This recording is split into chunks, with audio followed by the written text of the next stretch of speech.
Hi, പുതിയ വീഡിയോയിലേക്ക് എല്ലാവർക്കും സ്വാഗതം. ഞാനിന്ന് കുട്ടികളിലെ മൊബൈൽ ഉപയോഗത്തെക്കുറിച്ചാണ് സംസാരിക്കുന്നത്. ആദ്യമൊക്കെ മൊബൈൽ നമുക്ക് കുട്ടികൾക്ക് കൊടുക്കാൻ പാടില്ല എന്ന് പറയുമായിരുന്നു. ഇപ്പം നമുക്ക് കൊടുക്കാതിരിക്കാൻ വേറെ വഴിയില്ല. കാരണം ഇപ്പോൾ ജനിച്ചു വരുന്ന കുട്ടികൾക്കെല്ലാം മൊബൈൽ കണ്ട് തന്നെയാണ് വളരുന്നത്. കൂടാതെ അത് ഉപയോഗിക്കുന്ന പാരൻസിനെയാണ് കണ്ട് വളരുന്നത്. അപ്പോൾ നമുക്ക് ഒരിക്കലും നീ ഉപയോഗിക്കേണ്ടെന്ന് പറയാനായിട്ട് കഴിയില്ല. കൂടാതെ തന്നെ മൊബൈൽ നമുക്ക് ലൈഫിലൊരു അനിവാര്യ ഘടകമായിട്ട് മാറിയിട്ടുണ്ട്. അപ്പോൾ പൂർണ്ണമായിട്ടും അത് ഒഴിവാക്കണമെന്ന് നമുക്ക് പറയാൻ പറ്റില്ല. പക്ഷെ എങ്ങനെ നമുക്ക് കുറയ്ക്കാം എന്നാണ് നമ്മൾ ചിന്തിക്കേണ്ടത്. കൂടാതെ മൊബൈൽ ഉപയോഗിക്കുമ്പോൾ എവിടെയൊക്കെ ഉപയോഗിക്കണം, എവിടെയൊക്കെ ഉപയോഗിക്കേണ്ട എന്നുള്ളതും കൂടെ നമ്മൾ കുട്ടികൾക്ക് പറഞ്ഞ് മനസ്സിലാക്കണം. ഇപ്പം ഞാൻ പല സന്ദർഭങ്ങളിലായിട്ട് ശ്രദ്ധിച്ചിട്ടുള്ളൊരു കാര്യമാണ്. ഇപ്പോൾ ഹോസ്പിറ്റലിൽ പോകുമ്പോൾ, അല്ലെങ്കിൽ ഒരു കല്യാണത്തിന് പോകുമ്പോൾ, അങ്ങനെ പല സമയത്തും പോകുമ്പോൾ ഞാൻ എൻ്റെ കുട്ടീനെ കൊണ്ട് പോകുമ്പോൾ അപ്പുറത്തിരിക്കുന്ന കുട്ടികളൊക്കെ മൊബൈൽ നോക്കിയിരിക്കുന്നതാവും. ഗെയിംസ് ആയിരിക്കാം, റീൽസ് ആയിരിക്കാം, പലതരത്തിൽ. അപ്പോൾ എൻ്റെ മോൻ എന്നോട് ചോദിക്കും, അമ്മ ആ ഒരു ഫോൺ കാണുന്നുണ്ട്, എനിക്ക് ഫോൺ തരുമോ എന്ന് ആദ്യം ചോദിക്കും.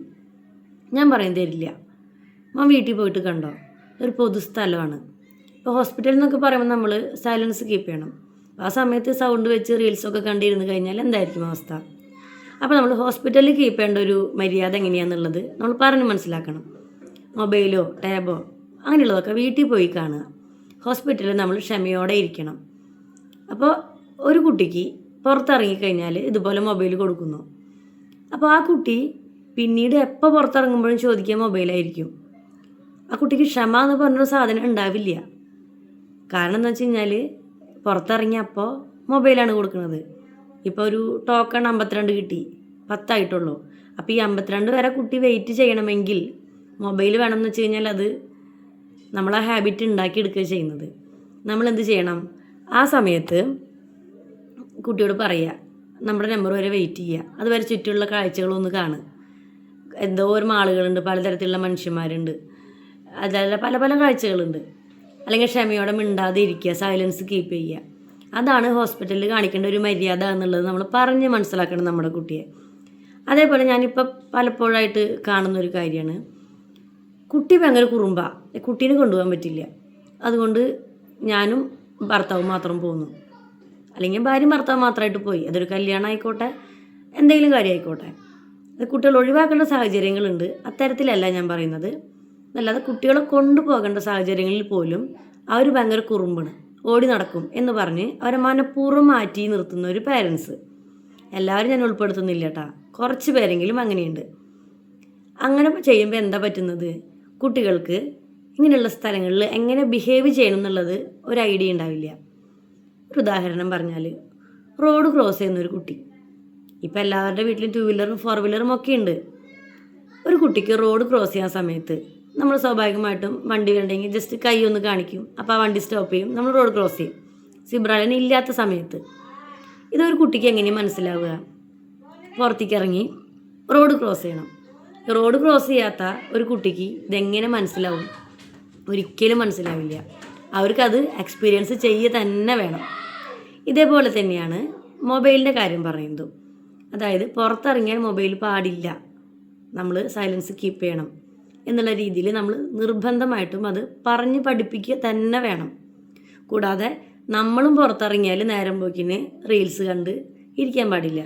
കാരണം അവർ നമ്മളെ ചോദ്യം ചെയ്യും, അമ്മ നിങ്ങൾ കാണുന്നുണ്ടല്ലോ, അച്ഛൻ കാണുന്നുണ്ടല്ലോ, അപ്പം ഞാനിരുന്ന് കാണട്ടെ എന്നുള്ള രീതിയിൽ കുട്ടികളും നമ്മളോട് തിരിച്ച് ചോദിക്കും. അപ്പം നമുക്ക് തിരിച്ചു കൊടുക്കാൻ ഉത്തരമില്ല. അപ്പം എനിക്ക് എന്തും ആവാം, നിനക്കൊന്നും ആവാൻ പാടില്ല എന്നുള്ള രീതിയിൽ പറഞ്ഞാൽ അത് നെഗറ്റീവായിട്ടാണ് വരുള്ളൂ.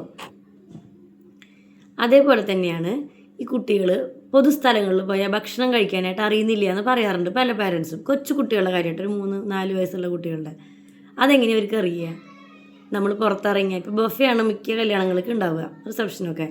അപ്പോൾ അങ്ങനെ പോകുമ്പോൾ വരി നിൽക്കണം, നമുക്ക് ഇഷ്ടപ്പെട്ട ഭക്ഷണം മേടിക്കണം, ഭക്ഷണം ഇരുന്ന് കഴിക്കണം എന്നുള്ളത് എന്നോട് പലരും ചോദിച്ചിട്ടുണ്ട്. മോനിരുന്ന് ഭക്ഷണം കഴിക്കാനൊക്കെ അറിയാം അല്ലേ? എൻ്റെ കുട്ടിക്ക് അറിയില്ല, അത് കാരണം പുറത്തിറക്കാൻ പറ്റില്ല, തിന്നാനൊന്നും അറിയില്ല, ഇരിക്കാൻ അറിയില്ല എന്നുള്ള രീതിയിൽ നമ്മൾ ശീലിപ്പിച്ചുണ്ടാക്കണം. എക്സ്പീരിയൻസിലൂടെയാണ് നമ്മൾ പല കാര്യങ്ങളും പഠിക്കുന്നത്. അപ്പോൾ നമ്മളുടെ മക്കൾക്ക് നമ്മൾ കുറേശ്ശെ എക്സ്പീരിയൻസൊക്കെ കൊടുക്കാം. ഇപ്പോൾ വെക്കേഷനാണ്, ഇപ്പോൾ 2 വീലറും 4 വീലറും ഉള്ള വീടുകളാണ് എല്ലാതും. ഓട്ടോ എന്താണെന്നും ബസ്സിൽ എങ്ങനെ യാത്ര ചെയ്യേണ്ടതെന്നുള്ളത് ചെറിയ ചെറിയ എക്സ്പീരിയൻസ് ഒക്കെ നമുക്കൊരു കൊടുക്കാവുന്നതാണ്. ഇപ്പോൾ ബസ്സിൽ ഒരു സീറ്റ് എല്ലാവർക്കും സെപ്പറേറ്റ് ഉണ്ട്. അതായത് അമ്മയും കുഞ്ഞും, ഗർഭിണി, അംഗപരിമിതർ, അങ്ങനെ. അപ്പോൾ ഇങ്ങനെയും ബസ്സുകളിൽ സീറ്റുകളുണ്ട് എന്നുള്ളത് കുട്ടികൾക്ക് അറിയില്ല. അതറിയണമെങ്കിൽ ഒരു ബസ്സിൽ കയറണം. അപ്പോൾ നമുക്ക് ചെയ്യാൻ പറ്റുന്നത് കാറിലോ വണ്ടിയിലോ എല്ലാം പോവാം. ഇടയ്ക്കെങ്കിലും ഒരു എക്സ്പീരിയൻസിന് കുട്ടികളെ നമ്മൾ വിടണം. ഒറ്റയ്ക്ക് വിടല്ല, നമ്മൾ കൂടെ പോവുക. എന്നിട്ട് ജസ്റ്റ് ഒന്ന് മനസ്സിലാക്കട്ടെ, ബസ്സിൽ പോകുമ്പോൾ ഇങ്ങനെയാണ് യാത്ര.